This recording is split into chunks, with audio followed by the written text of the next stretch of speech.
You will never want to miss attending Mass again after seeing this video from the Catholic Society of Evangelists newsletter, August, 1999.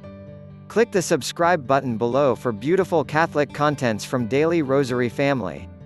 The following true story was related to Sister M. Veronica Murphy by an elderly nun who heard it from the lips of the late Reverend Father Stanislaus.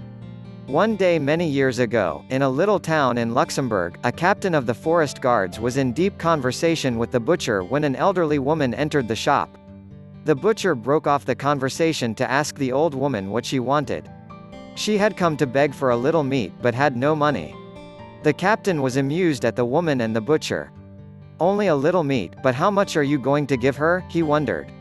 "I am sorry I have no money, but I'll hear Mass for you," the woman told the butcher. Both the butcher and the captain were indifferent about religion, so they at once began to scoff at the old woman's idea.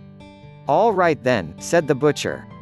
"You go and hear Mass for me, and when you come back I'll give you as much as the Mass is worth."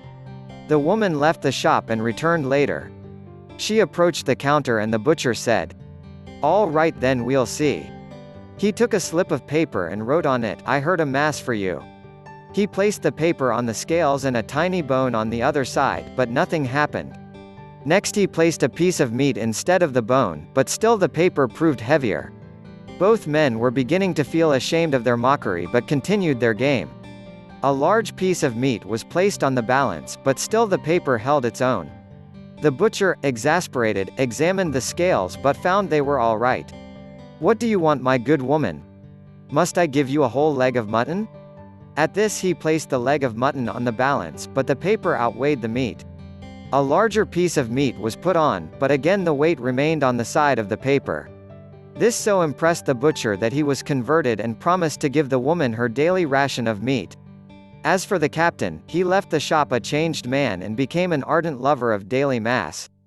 Two of his sons became priests, one a Jesuit and the other a priest of the Sacred Heart.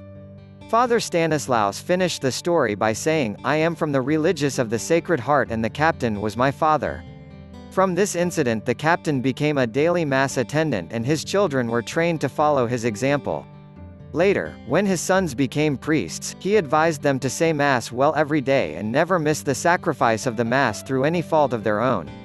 If you like the story, then share it with someone you love. Click the subscribe button below for beautiful Catholic contents from Daily Rosary Family.